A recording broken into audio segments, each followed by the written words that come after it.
오늘 말씀 누가복음 2장 8절부터 순서진 14절까지 되어 있는데 20절까지 한번 읽어보도록 하겠습니다. 누가복음 2장 8절부터 20절 신약성경 88쪽에 있습니다.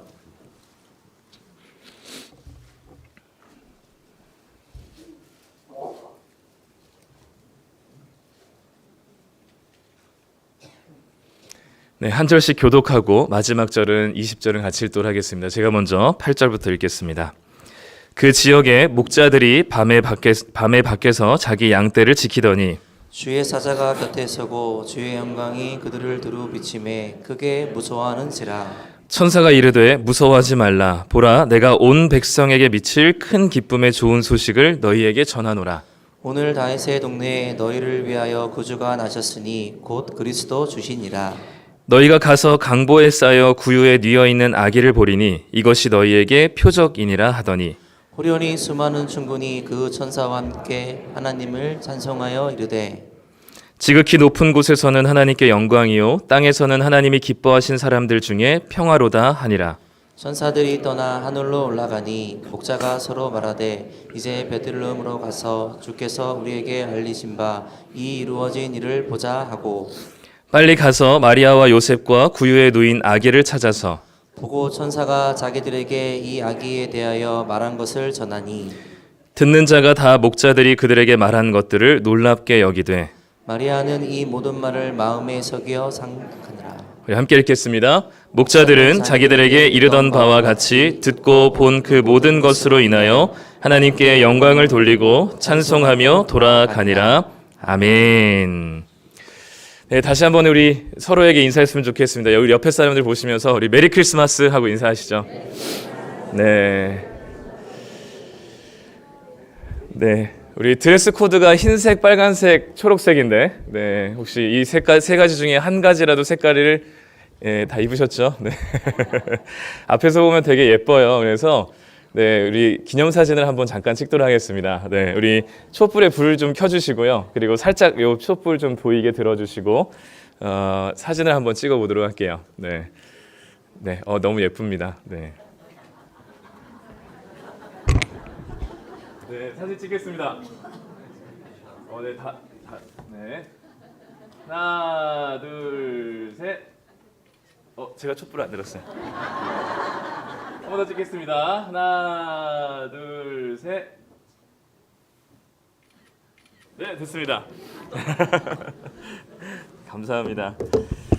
네, 우리 초는 이제 그 나눠준 순서지에 이렇게 예쁘게 올려놓으면 또 한쪽에다 집에다 이렇게 해놓으시면 데코가 되실 수 있을 거라 생각하고 네, 주문했는데 초가 굉장히 약소하네요.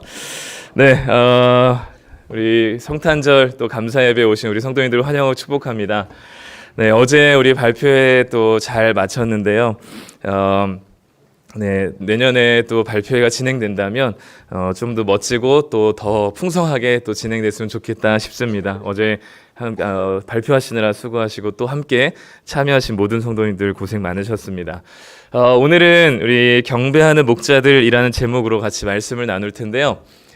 오늘이 성탄절이죠. 우리가 알다시피 성탄절로 지키는 12월 25일을 지키는데 사실 이 날이 예수님께서 탄생한 날은 아닙니다. 태어난 날이 아닌 정도가 아니라 사실 이 12월 25일은 로마 제국 시대에 태양신을 숭배하는 태양절로 지켰던 공휴일이었죠. 그 태양신을 기념하던 축제일이었습니다. 그랬기 때문에 이런 날을 성탄절로 지키는 것에 대해서 우리 맞은편 건너편에 있으신 우리 하나님의 교회에서는 네, 우리 이단님들께서는 이 성탄절로 12월 25일을 지키는 게 맞지 않다라고도 얘기하고 이런저런 뭐 여러 가지 지적들이 있는 것들이 사실이죠. 성경의 정황이나 또는 교회의 여러 가지 전통들 그리고 역사적 기록을 고려해 볼 때 12월 25일은 예수님이 태어나신 날은 아닙니다. 근데 여러 가지 이유들이 있겠지만 개인적으로는 이 12월 25일이 성탄절로 지키게 된 것은 굉장히 좋은 하나님의 섭리였다고 생각이 듭니다. 왜냐하면 이때는 태양신을 숭배하는 아주 큰 행사였지만 이것이 12월 25일을 성탄절로 지키게 되면서 지금은 아무도 태양신을 숭배하는 날이라고 생각하지 않고 12월 25일 날 예수님께서 이 땅에 오신 것을 기억하고 기념하는 날로 우리가 모두들 생각하는 것처럼 그리스도인들 또 교회가 추구해야 될 방향이 뭐냐면 세상 가운데 복음을 전하고 드러내고 그들 가운데 알리는 것 중에 하나는 우리가 메시지로 전달하는 것도 있지만 이런 문화적인 변혁을 통해서 이루어내는 것들도 분명히 있습니다. 그래서 처음에는 태양신을 숭배하는 태양절이었지만 지금은 모두가 크리스마스라고 이해하고 전 세계가 이 축제, 물론 예수님을 기억하기보다는 연말과 산타와 연인과의 관계들을 이해하겠지만 예수님께서 이 땅에 오신 날이라는 것들을 온 세계 사람들이 알게 된 그 문화적인 변화들이 교회가 또 추구해야 될 복음적인 메시지라고 생각이 듭니다. 그래서 12월 25일 이날 예수님께서 태어나신 건 아니지만 우리가 이 날을 정하여서 예수님의 탄생을 기억하는 것은 너무 중요한 의미가 담겨 있습니다. 그래서 이런 여러 가지 이 문화적인 변혁들이 교회를 통하여서 또 이 기독교 문화들이 많이 만들어지는 것이 우리에게 필요한 일들인 것 같아요. 성탄절 이 날짜가 주는 이런 발상의 전환들이 있는 것처럼 성경에는 여러 가지 전환들, 반전들이 있는데요. 오늘 예수님의 탄생 소식을 제일 먼저 들었던 사람들이 목자들이라는 사실이 성경에 기록된 여러 가지 반전 중에 하나입니다. 목자는 우리가 모두들 알고 있는 것처럼 이렇게 사람들로부터 존중받는 직업이나 계층이 아니었습니다. 오늘날로 말하면 사실 밖에서 노숙을 하면서 양떼를 지켰기 때문에 불황자나 노숙자들과 사실 별반 다르지 않은 행색과 모습들이 바로 목자들이었죠. 특별히 이스라엘이라는 나라 안에서는 이 목자가 굉장히 천한 직업으로 분류가 됐는데, 왜냐하면 이 유대인들은 제일 중요하게 생각하는 게 율법이거든요. 그 율법 중에서도 제일 중요하게 생각하는 그 계명이 안식일을 지키는 겁니다. 그런데 이 양떼를 지키는 목자들은 안식일에 쉴 수가 없습니다. 양떼를 데리고 계속해서 먹을 것을 가지고 그 먹을 것을 쫓아다녀야 되는 상황들 속에서 목자들은 수도 없이 율법을 어기는 자들이었고, 그 중에서도 가장 핵심적인 안식일, 토요일 날 쉼을 누리라고 하신 그 안식일의 계명을 어겨야만 하는 사람들이기 때문이에요. 그리고 또 이 양떼가 만약에 본인의 재산이라면 그러려니 하겠지만 보통의 목자들은 다 부자가 자신이 가진 양떼들을 직접 기를 수 없기 때문에 고용된 사람들입니다. 즉, 이 목자의 계급과 계층들은 당장의 생활을 위해서, 생계를 위해서 이 안식일도 범해야만 하는, 계명을 어겨야만 하는 상황에 놓인 아주 가난한 사람들이 바로 목자들이었죠. 한마디로 돈이 궁한 사람들입니다. 계명을 어길 만큼, 하나님의 말씀을 어길 만큼 돈이 궁한 사람들이 목자들이었죠. 그런데 그 목자들에게 예수님의 탄생 소식, 유대인으로 얘기하면 1000년 동안이나 기다린 다윗 이후로 다윗과 같은 왕이 태어날 것을 예고했었던 수많은 선지자들의 이야기를 들으며 1000년 동안 무려 기다린 그 기쁜 소식의 첫 번째 주인공이 바로 목자들이라는 사실은 성경에 나타난 그 어떤 것보다도 굉장한 반전입니다. 상식적으로 생각해 보면 예수님의 이 탄생의 기쁜 소식을 마구마구 전하려면 이런 목자들과 같이 형편없고 가난하고 영향력 없는 사람들에게 전해지는 게 낫겠습니까? 아니면 사람들에게 널리 알려지고 그리고 사람들로부터 존경받는 사람들에게 예수님의 탄생 소식을 전하는 게 낫겠습니까? 사람들에게 존경받고 한마디만 하더라도 그 파급 효과가 뛰어난 사람들에게 그 탄생 소식을 전하는 게 맞겠죠. 그런데 예수님의 탄생 소식은 오히려 율법을 잘 지키지도 못하는 사람들, 자기의 돈 때문에 이 밤에 쉬지도 못하고 밖에서 자야만 하는 그 목자들에게 하나님께서 찾아가셔서 그들에게 이 말씀을 전해 주셨던 것이죠. 그래서 생각해 보면 하나님의 일하시는 방식은 늘 이렇습니다. 구약에 보면 하나님이 당신을 이 땅 가운데, 당신을 모르는 이 세상 사람들에게 당신을 알리기 위해서 선택한 민족이 고작 이스라엘 민족이었습니다. 이스라엘 민족을 선택할 당시에는 이스라엘은 자기 이름으로 된 땅 한 평도 없었고 왕도 없었고 나라도 없었고 주권도 없었고 오로지 이집트의 노예 생활을 하고 있었던 그 소수민족이었던 이스라엘 백성들을 하나님께서 선택하셔서 당신의 이름을, 당신의 존재를 드러내고 싶으셨어요. 상식적으로 생각해보면 강대국인 이집트 같은 나라들을 선택하셨어야만 했는데 하나님께서는 그 보잘것없는 아무도 알지 못하는 이스라엘 나라를 선택하셔서 하나님을 드러내기를 좋아하셨습니다. 마찬가지로 하나님은 예수님의 탄생 소식, 수천 년 동안 기다렸던 인류가 아담의 죄로 인하여서 죄 가운데 빠졌던 이 모든 백성들을 근본으로부터 구원하실 그 하나님의 놀라운 이 땅 가운데 오신다는 성탄의 소식을 하나님께서는 이 목자들에게 알려주신 것만큼 굉장히 큰 반전이 없습니다. 이 두 장소가 오늘 등장하는데요. 우리 읽진 않았지만 2장 7절에 보면 여관이 없어서 구유에 누인 아기 예수가 나옵니다. 그리고 8절에 뒤이어서 그 지역에, 그 땅에 살고 있었던 목자들이 양떼를 지키기 위해서 밖에서 잠을 청하는 목자들이 나오죠. 여관이 없어서 구유에 있는 아기 예수나 양떼를 지키기 위해서 들판에서 잠을 청하고 있는 목자들이나 서로 처지들이 비슷해 보입니다. 아무 소리도 들리지 않는 그 밤에 이 목자들을 향해 천사들이 찾아오죠. 그리고 이렇게 이야기합니다. 우리 10절 말씀 우리 같이 한번 읽어보도록 하겠습니다. 네, 넘겨주시죠. 우리 10절 말씀.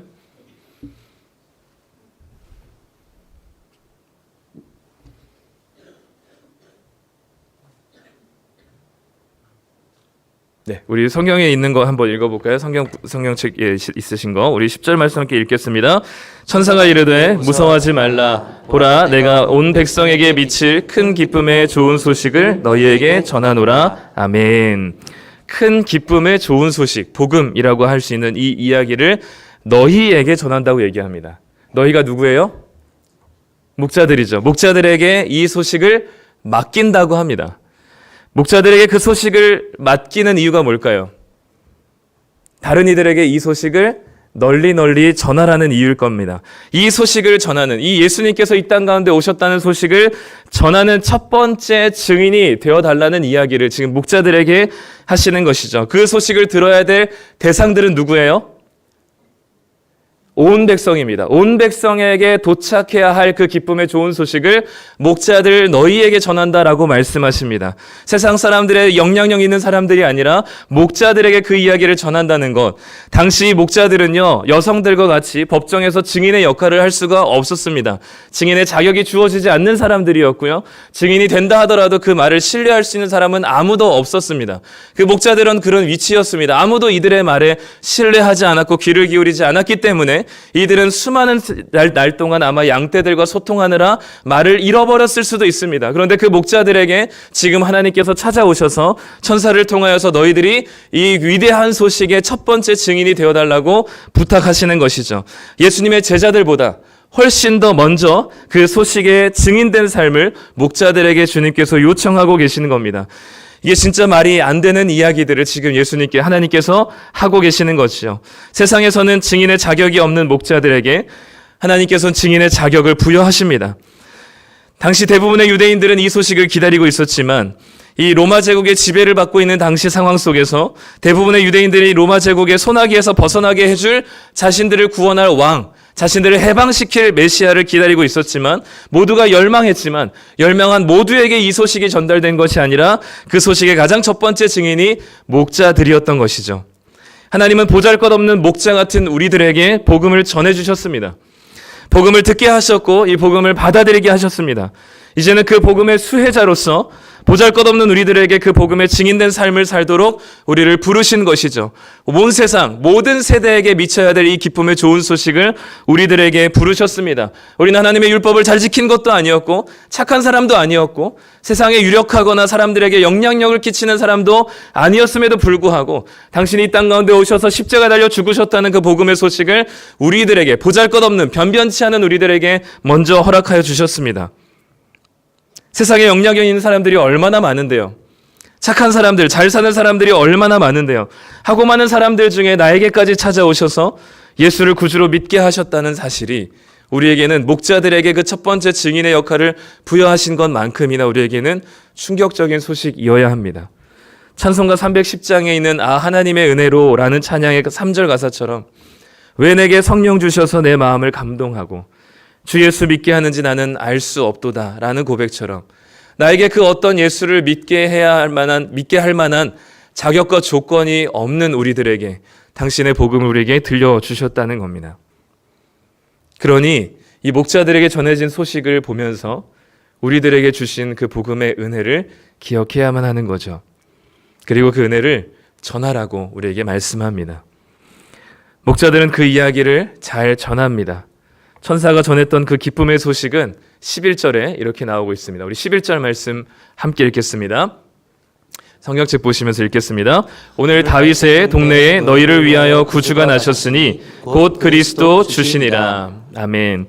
다윗의 동네에 베들레헴에 너희를 위하여 구주가 나셨다. 그리고 그리스도 주시니라 라고 얘기하면서 너희를 구원할 주님이 태어나셨다라고 얘기합니다. 그러니 빨리 찾아가라는 것이죠.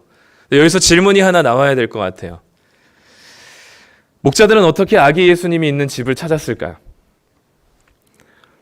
베들레헴이라는 동네가 아무리 작아도 집이 한두 채 있는 것이 아닐 텐데 예수님이 어디에 있는 줄 알고 찾아갔을까요? 그 답은 12절에 있습니다. 우리 12절 말씀 함께 읽겠습니다. 너희가 가서 강보에 쌓여 구유에 누워 있는 아기를 보리니 이것이 너희에게 표적이 강보에 쌓여 구유에 누워 있는 아기를 찾으면 됩니다. 구유라고 해서 우리는 뭔가 별도로 지어진 마구간처럼 생각할 수도 있겠지만 우리 옛날 저희 시골에 있는 집들처럼 집 따로 마구간 따로 있는 것처럼 생각할 수 있겠지만 이스라엘 집 형태는 그런 형태가 아니었습니다. 사진이 있을까요? 그림이 혹시 있나요? 네. 제가 한 거랑 좀 다른 PPT인가 본데요. 네. 이스라엘 집 구조를 보면요, 대부분 1층에 그 일반적으로 사는 집은 단층입니다. 단층인데 건물이 따로 있는 게 아니라 한 건물 안에 벽을 나누어서 한쪽은 사람이 사는 집, 한쪽은 가축이 머무는 집으로 했어요. 조금 잘 사는 집은 2층 집으로 돼 있어서 위에 층은 사람이 사는 집, 아래층은 가축을 모아두는 곳으로 만들고 살았습니다. 그러니 집이 따로 있고 마구간이 따로 있는 게 아니었고 이 목자들이 뭘 찾으면 됐냐면 1층만 열어보면 돼요. 이게 단층이든 2층이든 가축들은 어디에 있냐면 1층에 있었기 때문에 1층 집들만 열어보면 됩니다. 당시 베들레헴 가구 수가 얼마인지 정확히 알 수는 없지만 적어도 100개에서 150개 정도는 됐을 것이라고 생각합니다. 물론 한 번에 찾진 못했을 겁니다. 여러 군데를 다니면서 많이 수고를 했겠죠. 평소에 그들이 양떼를 데리고 다니면서 살았기 때문에 튼튼한 두 다리로 열심히 아마 집들을 방문하면서 찾았을 것입니다. 그래서 열심히 그 1층을 돌아보면서 강보에 쌓여 구유에 누인 아기들을 열심히 찾았을 것이고요. 드디어 그 아기 예수님을 발견했을 때에 그들의 기쁨과 감격은 이루 말할 수 없었겠죠. 이 부분도 참 너무나 감사하고 은혜로운 게 뭐냐면 하나님이 목자들에게 예수님의 탄생 소식을 제일 먼저 알려주셨어요. 그런데 만약 예수님이 궁궐에 태어나셨다면 과연 이 목자들이 예수님을 찾을 수 있었을까요? 아마 궁궐에 들어가지도 못하고 입구에서 아마 막혔을 겁니다. 어디 감히 이 허름한 거렁뱅이 같은 목자들이 궁궐에 들어갈 수 있겠습니까? 아마 궁궐 입구에서 빠꾸를 당했을 거예요. 그런데 궁궐 문을 통과해 들어갈 수조차 없었을 겁니다. 그런데 예수님께서 이 비천한 마구간이라는 곳에 탄생하셨다는 것은 가축들만 있는 그런 곳이라면 누구라도 들어갈 수 있었을 것이고 목자들이라면 더더욱이 마구간에 들어가서 난리치는 그 요동하는 가축들을 잠잠히 시키고 그곳에 들어가고 조용히 시킬 수 있는 능력이 있었겠죠. 누구라도 들어갈 수 있는 그곳에 아기 예수님께서 태어나셨고 목자들은 그 예수님을 찾을 수 있게 되었던 것 같습니다. 하나님은 목자들에게 복음을 전했고 목자들이 쉽게 찾아갈 수 있는 구유에 아기 예수님이 태어나게 하셨습니다. 이 모든 상황도 사람도 하나님의 섭리 안에 모든 것들이 은혜였죠. 그렇게 목자들은 복음의 최초 증인이 되어서 16절, 17절 말씀에 이렇게 말씀을 전하게 됩니다. 우리 함께 읽겠습니다. 빨리 가서 마리아와 요셉과 구유에 누인 아기를 찾아서 보고 천사가 자기들에게 이 아기에 대하여 말한 것을 전하니 증인이 되었습니다. 보고 전하게 되었습니다. 증인은 본 자들이고 들은 자들이죠. 목격한 것들, 들은 것들을 예수님과 그 가족들에게 전하고 있는 첫 번째 증인이 되었습니다. 증인의 자격이 없었던 이들에게 하나님께서 부어주신 그 증인의 자격으로서 그 보고 들은 것들을 전하게 되었죠. 오늘 우리가 읽은 본문을 배경으로 그린 그림을 순서지에 넣었습니다. 순서지를 보시면 그림이 나와 있으신데요. 순서지를 그냥 실은 게 아닙니다. 이 명화를 감상하기 위해서 실어 놓은 건데요. 그림을 좀 같이 설명하면서 오늘 마지막 본문의 이야기들을 마치려고 합니다. 이 그림은 설명에 나와 있는 것처럼 렘브란트라고 하는 작가, 네덜란드 화가가 그린 경배하는 목자들이라는 그림입니다. 이 그림, 이 렘브란트라는 화가의 별명이 있는데 빛과 그림자의 대가라고 하는 별명이 있어요. 잘 보면 마곡간이 굉장히 층고가 높고 사람들의 옷 입은 것들 보면 요셉과 마리아를 제외하고는 다른 옷차림들을 보면 예수님 시대의 옷차림은 아닌 것 같습니다.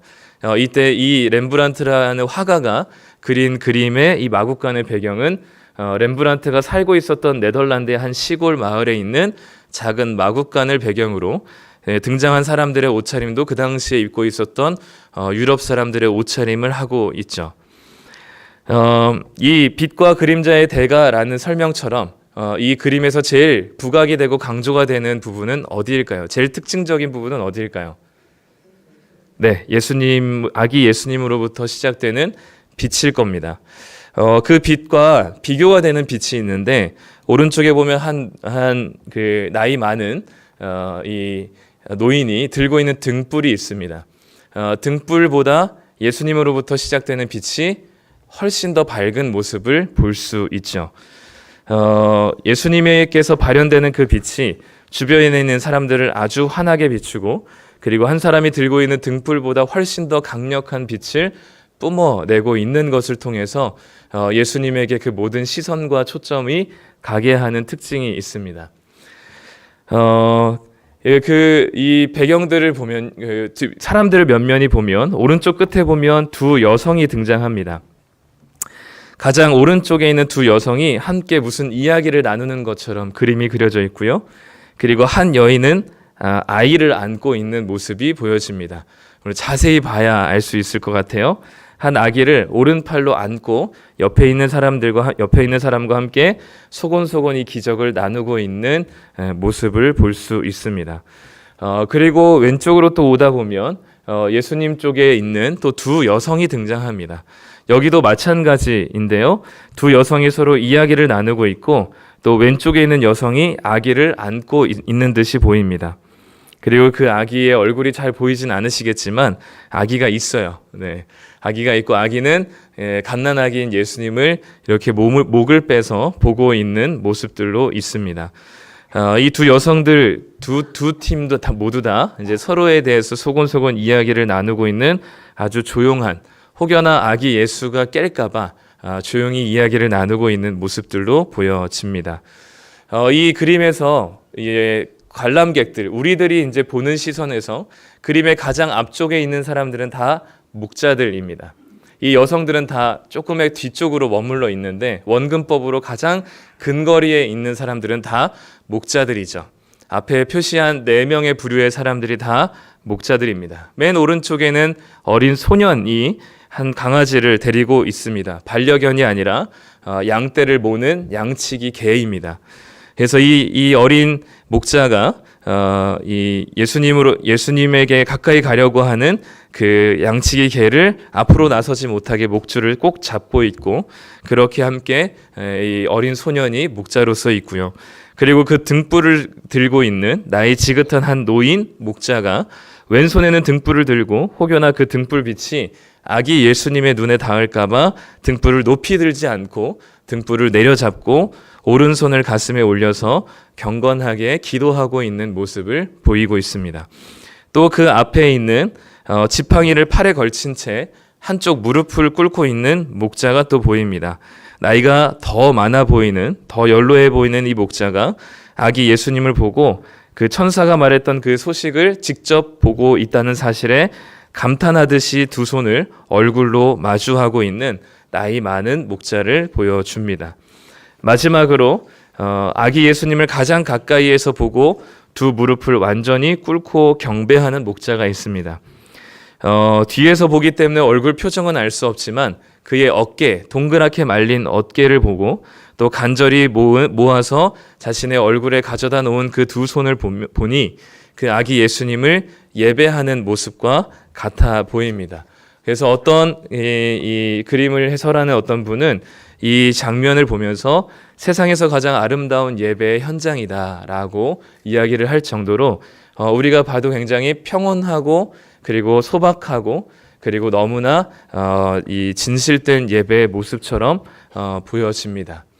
여기에 등장하는 사람들의 면면을 한번 보시면 소년 목자, 그리고 노인 목자, 여성, 그리고 어린아이, 그리고 뒤에 보이는 예수님 뒤쪽, 요셉과 마리아 뒤쪽에 보이는 소, 가축과 양치기 개가 여기에 등장하는 전부입니다. 성인 남성이 주도적인 이 사회 속에서 여전히 그것이 강력했던 중세 시대 속에서도 남성으로 등장하는 사람들은 건장한 장년이 아니라 나이 많은 노인이거나 나이가 어린 소년이 등장합니다.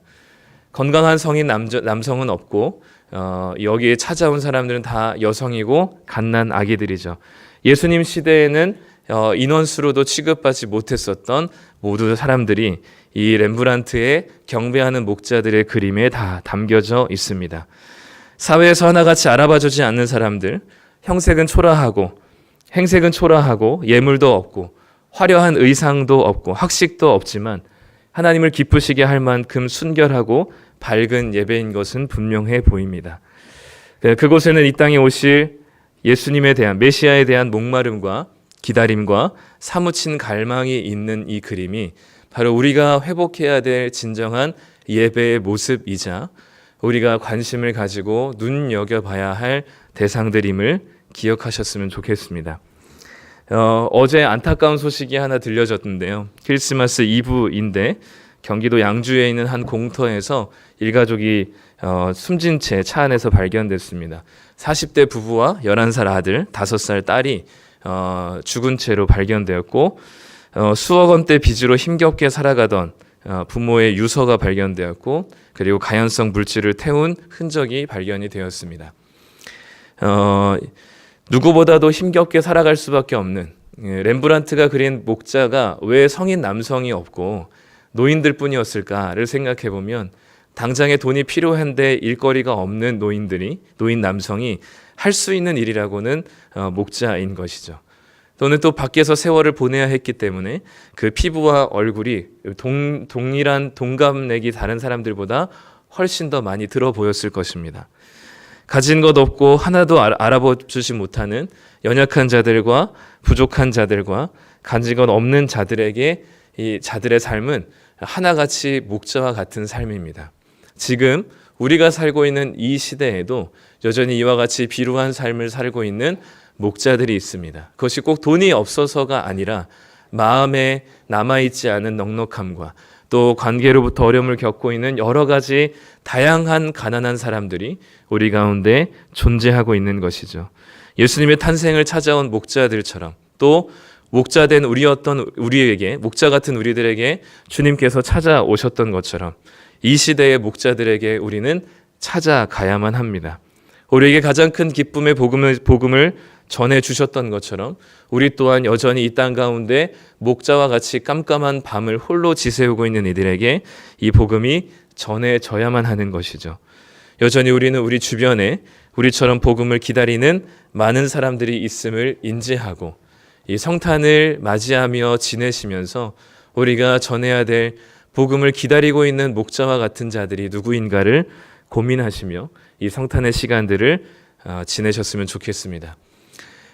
기적이 이 목자들에게 천사가 찾아온 그 황홀했던 기억들, 처음에는 주님의 사자 한 사람만 찾아왔지만 나중에는 하늘에는 평강, 하늘에는 영광, 땅에는 평화라고 외치는 그 수많은 천군 천사들이 목자들을 둘러서 찬양했던 그 기적을 보았음에도 불구하고 이 목자들은 그 눈에 보였던 화려한 기적보다 아기 예수님이 탄생했다는 것이 훨씬 더 큰 기적으로 여기며 그 조용한 마구간을 찾아갔던 것처럼 우리에게도 기적은 시끌벅적하게 찾아오지 않고 조용히 찾아오는 것 같습니다. 그 복음의 기적이 우리의 삶 가운데 그리고 우리 성도님들 주변에 있는 수많은 목자들에게 다다를 수 있기를 간절히 소망합니다. 이 시간 함께 기도하며 나갔으면 좋겠습니다. 이 시간 기도할 때 하나님 먼저 우리들에게 이 놀라운 복음의 소식을 우리에게 주신 것을 너무 감사합니다.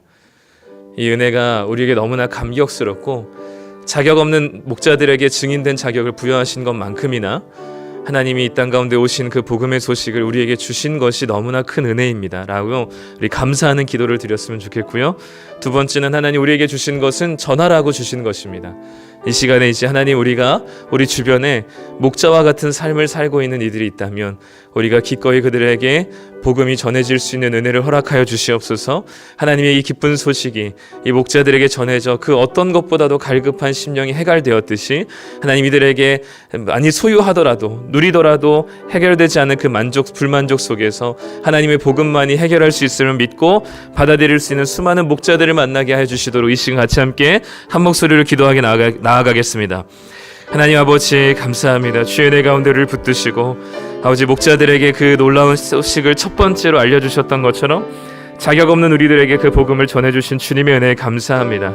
우리는 할 수 없지만 우리는 자격이 없지만 조건이 되지 않지만 그럴 만한 충분한 사람이 되지 못하지만 주님께서 우리를 불쌍히 여기시고 사랑하셔서 우리로 하여금 예수 그리스도의 그 십자가의 은혜 이 땅 가운데 우리를 위해서 오신 그 놀라운 복음의 은혜를 우리에게 먼저 알게 하시고 깨닫게 하시고 믿게 하신 주님의 은혜에 감사드립니다. 주님 우리가 이 복음의 은혜를 담지하고 이 복음의 은혜에 감사하며 하나님께서 우리에게 주신 자격 없는 우리들에게 주신 이 은혜의 소식들에 우리가 감격할 수 있는 성탄의 시간들 되도록 인도하여 주옵소서. 또한 우리와 같이 여전히 흑암 가운데 목자로서 어두운 삶을 살아가고 있는 이들이 있다면 그들에게 가장 먼저 전해져야 될 소식이 부자되는 소식, 아버지 주님 상황이 나아질 것이라는 소식이 아니라 주님께서 당신을 사랑하신다는 그 소식인 줄 믿습니다. 우리를 위해서 이 땅 가운데 오셨다는 그 놀라운 은혜의 소식들이 아버지 우리 주변에 있는 수많은 목자들에게 전해지게 하여 주시고 온 세상에 아버지 주님 미쳐야 될 이 놀라운 복음의 기쁨의 소식들을 우리에게 주셨으니 이것이 우리를 통하여서 전해지게 하시고 드러나게 하여 주시고 하나님의 복음의 소식들이 온 세상 가운데 세대 가운데 퍼져나갈 수 있도록 주님 도와주시옵소서. 하나님 아버지 목자들에게 이 수천 년 동안 기다렸던 복음의 소식을 제일 먼저 전했던 것처럼 자격 없는 우리들에게 조건되지 않은 우리들에게 가장 먼저 찾아오셔서 하나님의 사랑을 우리에게 주신 놀라운 은혜에 감사드립니다. 당연한 것이라고 여겼고 익숙한 것이라고 생각했던 이 모든 것들이 하나님의 은혜인 것을 기억할 때 우리를 사랑하신 그 하나님의 사랑이 얼마나 크고 놀라운지 우리의 머리로 다 헤아릴 수 없음에 하나님께 감사드립니다. 자격 없는 목자들에게 증인된 자격을 주셨던 것처럼 우리들에게 먼저 이 복음을 주신 이유는 우리들로 하여금 전하라 하신 주님의 증인된 사명을 부여하신 줄 압니다. 우리의 모든 삶의 모습들이, 삶의 방향들이 주님께서 우리를 사랑하셨다는 이 놀라운 복음의 소식이 우리를 통하여서 모든 목자와 같은 삶을 살아가고 있는 이들에게 전달되어지기를 소망합니다. 온 세상, 온 세대에게 미쳐야 될 이 복음의 소식들이 우리를 통하여서 여전히 흑암 가운데 목자와 같이 주님의 복음의 소식을 기다리고 있는 수많은 세상 사람들에게 이 복음이 우리를 통하여서 전해지게 하여 주시옵소서. 이 복음이 전해지고 드러나는 곳마다 주님의 다스림과 통치가 임하는 하나님 나라 되게 하여 주셔서 세상이 하나님을 볼 수 없는 세상 가운데 하나님을 바라볼 수 있는 놀라운 감격이 회복되는 이 세상 될 수 있도록 하나님 도와주시옵소서. 우리가 성탄을 보내며 그저 연말의 분위기와 또는 하루의 쉼으로 우리가 마무리하지 않게 해주시고 끊임없이 우리의 삶을 하나님께 하나님의 복음이 필요한 흑암 가운데 전할 수 있는 작은 촛불이 될 수 있도록 오늘도 붙들어 주시며 연약한 우리들을 통해서 일하시는 하나님의 놀라운 은혜를 기대하며 감사할 수 있는 성탄이 되게 하여 주시옵소서. 하나님께서 이 땅에 오신 주님께서 이 땅에 오신 그 놀라운 복음이 복음으로 느껴지지 않은 이 세상 가운데 주님 다시 한번 이 우리를 통하여서 복음의 회복이 일어나게 하여 주시옵소서. 감사드리며 예수님의 이름으로 기도드립니다. 아멘.